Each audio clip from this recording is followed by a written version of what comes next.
ત્યારે મહાયુદ્ધમાં કેટલું નુકસાન? અમેરિકા, ઇઝરાયલ અને ઈરાન વચ્ચે થઈ યુદ્ધની શરૂઆત અને તેમાં ઘણું નુકસાન થયું છે. કોને કેટલું નુકસાન થયું તેની વાત કરીએ ત્યારે યુદ્ધમાં મિડલ ઇસ્ટના દેશો આવ્યા ઈરાનના નિશાને.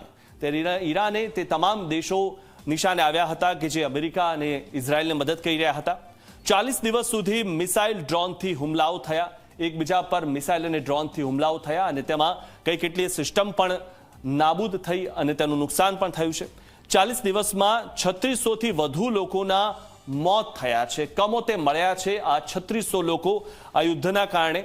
ત્યારે ઈરાનમાં કુલ 2076 લોકોના મોત અને 26,000થી વધુ લોકો ઘાયલ થયા છે. ખૂબ જ વધુ નુકસાન ઈરાનને થયેલું છે.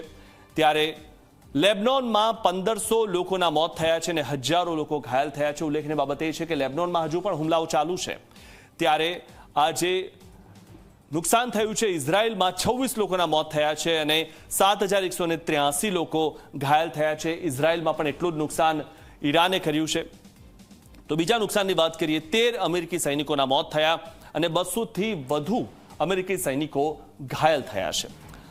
ત્યારે આ મહાયુદ્ધમાં જે નુકસાનની આપણે વાત કરી રહ્યા છીએ, ખાડી દેશોમાં મળીને કુલ 28 લોકોના મોત આ યુદ્ધમાં થયા છે. અત્યાર સુધી જે આ યુદ્ધ ચાલ્યું તેમાં ખાડી દેશોમાં મળીને કુલ 28 લોકોના મોત થયા છે.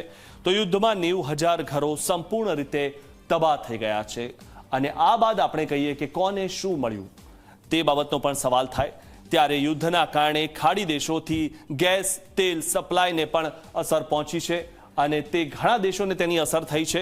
ખાસ કરીને પાકિસ્તાનને સૌથી વધુ અસર થઈ છે. ત્યારે અરબ દેશોની અર્થવ્યવસ્થાને પણ મોટો ઝટકો લાગ્યો છે અને ખાસ કરીને ઈરાનની જે કરન્સી છે તે કેટલી નીચે ગઈ છે તે તો આપણને ખબર જ છે.